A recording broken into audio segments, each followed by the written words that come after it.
menyelamatkan pekerja Indonesia.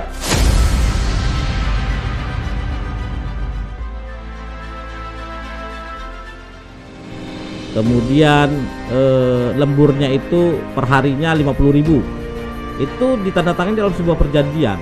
Ternyata diingkari, Ustaz. Kalau di Indonesia ini aturan hukum yang berlaku itu melanggar aturan perdata. Kalau di hukum Islam itu gimana, Ustaz, ketika adanya pelanggaran dalam sebuah perjanjian, Ustaz? Baik, Islam itu sangat menghormati sebuah perjanjian. Ya. Bahkan ada hadis yang terkait dengan itu dan mengatakan bahwa al-muslimuna ala syurutihim. Artinya sesama muslim itu ketika dia bertransaksi dia harus memenuhi syarat-syarat. Maksud syarat di sini adalah memenuhi perjanjian-perjanjian. Jadi syurut di sini artinya perjanjian. Ya. Jadi tidak ada satupun di antara kedua belah pihak yang menandatangani kontrak sebuah perjanjian itu boleh membatalkan perjanjian. Bahkan Aisyah sendiri pun istri Nabi, ya, itu tidak boleh menjanjikan sesuatu di luar daripada akad atau lari daripada sebuah akad begitu. Ya. Nah, suatu hari terjadi perselisihan antara Aisyah dengan pedagang onta yang dia menjual onta kepada Aisyah. Ya. Kemudian pedagang itu atau penjual onta itu meminta kepada Aisyah untuk dia diantarkan dulu ke rumahnya, baru onta itu dimiliki ya, oleh Aisyah. Ya, Lantas Aisyah melaporkan kepada Nabi. Kata Nabi, al-muslimuna ala syurutihim. Kemudian Aisyah mengatakan, enggak, kami tidak ada perjanjian, harus diantar dulu dia gitu. Oke, kata Nabi, kullu syartin laisa fi kitabillahi fahuwa mardud. Setiap perjanjian, syarat yang tidak ada di kitab Allah, artinya tidak terkait dengan dosa dan pahala. Jadi itu itu kan sifatnya muamalah manusia kan, maka tidak boleh dilanggar. Tapi kalau terkait dengan muamalah dengan manusia, ya dinegosiasikan saja begitu. Syaratnya satu, jangan keluar daripada negosiasi awal. Tapi kalau seandainya di awal akad itu dia sudah berjanji, nanti kalau kamu beli mobil saya itu pertama sekali kamu mobil ini harus dibawa misalnya ke dukun misalnya supaya didoa-doai, dibaca-bacain. Itu kan karena melanggar syariat. Kalau melanggar syariat itu sama sekali batal demi hukum karena syariat tidak membolehkannya. Nah, dalam fikih kalau ada pelanggaran terhadap perjanjian itu, ya contohnya misalnya antara pengelola dengan pemilik harta dalam mudharabah misalnya kan, maka dalam hal ini akad itu diberhentikan kalau ada yang menyalahi janji. Terkait masalah perjanjian kerja dalam hukum Islam tadi kan sudah Ustadz sampaikan tadi ke kita. Yang jadi pertanyaan kembali malah dalam konsep hukum Islam itu Ustadz sanksinya apa ketika ada pelanggaran pada salah satu pihak terhadap sebuah perjanjian, Ustadz? Baik. Menurut konsep hukum Islam. Baik. Ya. Sebenarnya dalam hukum Islam tidak ada sanksi pidana apabila ada yang menyalahi kesepakatan perjanjian. Ya, Ustadz, ya.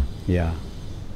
Paling hukumannya adalah pembatalan atas akad tersebut. Jadi jadi seperti kasus misalnya mudharabah antara pengelola dengan pemilik modal. Ya. Kemudian nanti mereka berselisih paham dan salah satu dari kedua pihak ada yang menyalahi kesepakatan, maka hukumannya adalah akadnya difasakh. dibatalkan. Oh, fasakh dibatalkan, Iya, Ustaz, fasakh ya? atau dibatalkan akad itu. Gitu. Kemudian nanti baru membuat akad yang baru gitu. Tapi cara pidana tidak ada hukum. Saya terpikir begitu, Ustaz. Ketika misalnya ada dua orang yang melakukan sebuah perjanjian, kemudian salah satu pihak melakukan one prestasi, istilah kita kalau di hukum konvensional, menyalahi janji. Kalau dalam hukum Islam itu secara otomatis dibatalkan karena ada yang tidak menjalankan tidak menjalankan klausul dalam perjanjian tersebut, langsung dibatalkan itu perjanjian. Terus kan pasti ada yang dirugikan, Ustaz. Itu gimana itu dalam hukum Islam? Apa dibiarkan saja gitu? Yang penting batal saja begitu perjanjiannya. Gimana, Ustaz? Oh tidak. Kalau ada salah satu pihak yang dirugikan, iya, Ustaz, maka di sini ada proses yang namanya doman. Doman itu ganti rugi kan. Jangankan manusia membuat kerugian kepada manusia lain, hewan saja apabila merusak tanaman orang, pemiliknya itu harus mengganti. Misalnya saya punya kambing, Ustaz, ternak kambing, kemudian kambing itu saya lepas di ladang orang, makan tanaman orang, kemudian orang yang menuntut, ya kita selaku pemilik kambing wajib menggantinya dalam wajib Islam. Ya, Ustaz, wajib sampai menggantinya. Seperti itu diatur, Ustaz, ya? Diatur. Jadi kalau ada yang merasa dirugikan setelah membawa bukti-bukti lah ya. Iya, Ustaz, ya, Ustaz. Misalnya dia sudah mengeluarkan dana sekian, gara-gara adanya one prestasi tadi, ya, dia merugi. Nah, dalam hal ini harus diganti. Enggak. Iya, dalam Islam itu harus perjanjian tersebut dibatalkan. Kemudian perjanjiannya batal dan kemudian pihak yang dirugikan itu akan diganti kerugiannya. Tentu apabila meminta ya dan menuntut ya. Gitu. Karena kalau tidak kan itu sama seperti mungkin memaafkan gitu kan. Dia maksudnya ya tidak boleh dimaafkan sehingga tidak terjadi ganti rugi, Ustaz, ya. Betul. Tapi kalau dia menuntut harus wajib ganti rugi. Menurut saya, Ustaz, zaman sekarang ini kalau udah rugi, siapa yang mau mengikhlaskan, Ustaz, kan gitu, Ustaz. Ya menurut saya, Ustaz. Oke, Ustaz, terkait perjanjian, saya rasa tadi Ustaz sudah menyampaikan banyak hal. Mudah-mudahan bisa kita pahamin. Saya masuk ke beberapa poin inti. Ada 2 poin inti, Ustaz, yang ingin saya tanyakan. Yang pertama terkait pada pasal 80 Undang-Undang Nomor 13 Tahun 2003 tentang ketenagakerjaan. Itu isi pasalnya itu saya bacakan secara lengkap, Ustaz. Pasal 80, pengusaha wajib memberikan kesempatan yang secukupnya. Saya ulangin. Pengusaha wajib memberikan kesempatan yang secukupnya kepada pekerja _buruh untuk melaksanakan ibadah yang diwajibkan oleh agamanya. Oke. Fenomena yang sering terjadi, Ustaz, ada beberapa ada penyampaian ke kita bahwa ada beberapa perusahaan yang sengaja terindikasi men-setting jadwal rehat itu. Misalnya jadwal rehat di siang hari itu pas jadwal zuhur itu disetting 20 menit kira-kira gitu, Ustaz, sehingga si pekerja muslim rumit untuk melaksanakan sholat karena mau makan dan lain-lain. Kira-kira begitu, Ustaz, kan. Jadi tetapi memang dalam pasal 80 ini ada perintah bahwa pengusaha wajib memberikan kesempatan. Itu kan kesempatan juga, Ustaz. Tapi memang setelah dihitung-hitung detik per detik selama 20 menit tadi kayaknya tidak dapat. Akhirnya para pekerja muslim tadi bisa-bisa tidak sholat, Ustaz. Kira-kira begitu. Tapi yang ingin saya tanyakan yang fenomena selanjutnya, Ustaz. Fenomena selanjutnya itu kita banyak menemukan, dan bahkan saya sering bertanya kepada para pekerja khususnya wanita. Saya tanya, Mbak, ketika saya pergi ke sebuah plaza lah ya, Mbak, kenapa si Mbak ini kok tidak pakai jilbab atau tidak menutup aurat? Mbak muslim kan? Ya, saya muslim. Terus kenapa Mbak kok nggak pakai jilbab? Sementara di dalam undang-undang Mbak itu harus dimerdekakan. Pengusaha wajib memberikan kesempatan Mbak untuk beribadah. Kan ibadah itu hanya sholat gitu.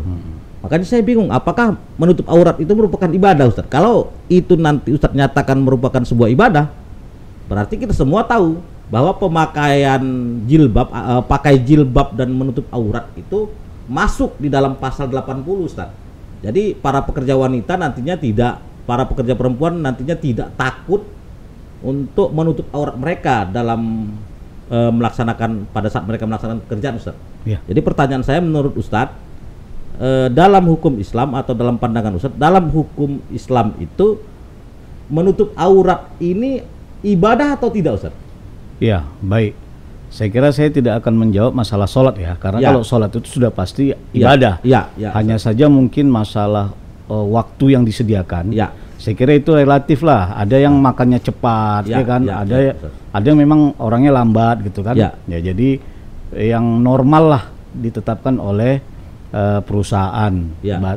Waktu yang normal untuk sholat, makan dan isoma lah istilahnya. Tapi kalau terkait dengan hijab, jilbab atau menutup aurat ya, Ustaz? Atau menutup aurat, ya. Tentu saja itu bagian daripada ibadah. Karena ibadah itu kan ada dua. Ada ibadah mahdhah, ada ibadah ghairu mahdhah. Yang ibadah mahdhah itu kayak sholat, puasa, zakat, haji. Nah, ibadah ghairu mahdhah ya seperti memakai jilbab, kemudian bersedekah, itu juga ibadah. Berbuat baik kepada orang, berbuat baik kepada orang tua, itu juga ibadah begitu. Nah, oleh sebab itu tidak boleh wanita apabila ingin memakai hijab atau jilbab ketika bekerja dilarang, nggak boleh, karena itu melanggar hak-hak dia sebagai buruh. Nah, dalam hukum Islam, hak seorang buruh wanita itu adalah diperbolehkan, diperkenankan untuk memakai jilbab. Nah, itu dibolehkan atau diwajibkan, Ustaz? Diperkenankan. Dipersilahkan, tidak boleh dilarang begitu. Tapi kalau pengusahanya muslim, itu anjurannya wajib dia menyuruh buruh-buruhnya itu untuk sholat, untuk memakai hijab. Kalau dia perempuan itu wajib hukumnya begitu. Tapi kalau misalnya dalam kasus misalnya pengusahanya itu non muslim misalnya, dia tidak boleh melarang, karena itu adalah memakai hijab itu adalah bagian daripada ibadah. Gini, dalam usul fikih misalnya, perbuatan wajib itu kan diganjar atas perbuatan dan diganjar pahala dan diganjar dosa apabila meninggalkannya. Sama, sholat itu sama, pakai jilbab sama, mengerjakan sholat dapat pahala, meninggalkan sholat dapat dosa. Memakai hijab dapat pahala, meninggalkan hijab, membuka hijab itu juga mendapat dosa. Jadi itu sama-sama ibadah begitu. Cuman satu mahdhah, satu ghairu mahdhah. Kita tidak bisa mengatakan hijab itu kan bukan sholat, jadi bukan ibadah. Jadi pengusaha ini harus dipahamkan, dia diberi pemahaman bahwa itu adalah bagian daripada ibadah. Ibadah dan merupakan kewajiban. Jadi pertanyaan saya ini, Ustadz, sebenarnya jawaban bagi kawan-kawan pekerja perempuan di Indonesia. Karena banyak yang khususnya misalnya perusahaannya itu memproduksi atau menjual pakaian-pakaian dalam wanita. Akhirnya mereka diarahkan baik secara langsung ataupun tidak langsung untuk saat bekerja tidak memakai jilbab atau tidak menutup aurat. Jadi ini alhamdulillah dapat jawaban dari Ustadz bahwa penutupan aurat oleh pekerja Islam atau pekerja wanita Muslim itu adalah merupakan sebuah ibadah. Bagian daripada ibadah. Dan bahkan itu kewajibannya sama dengan sholat, pelaksanaan sholat, Ustaz, ya. Betul. Jadi berarti kalau ada pengusaha atau pemberi kerja yang mengarahkan untuk pekerjanya tidak menggunakan jilbab atau tidak menutup aurat, maka bisa juga mereka itu dikenakan indikasi kuat pelanggaran pada pasal 80, Ustaz. Pengusaha dilarang membayar upah pekerjanya di bawah upah minimum. Di dalam Islam yang terkait dengan muamalah itu kebanyakan tidak ada standarnya. Seperti mahar misalnya. Tidak ada standarnya berapa besar kecilnya itu kan. Nah, itu semuanya kalau tidak ada standarnya maka dikembalikan kepada uruf atau kebiasaan.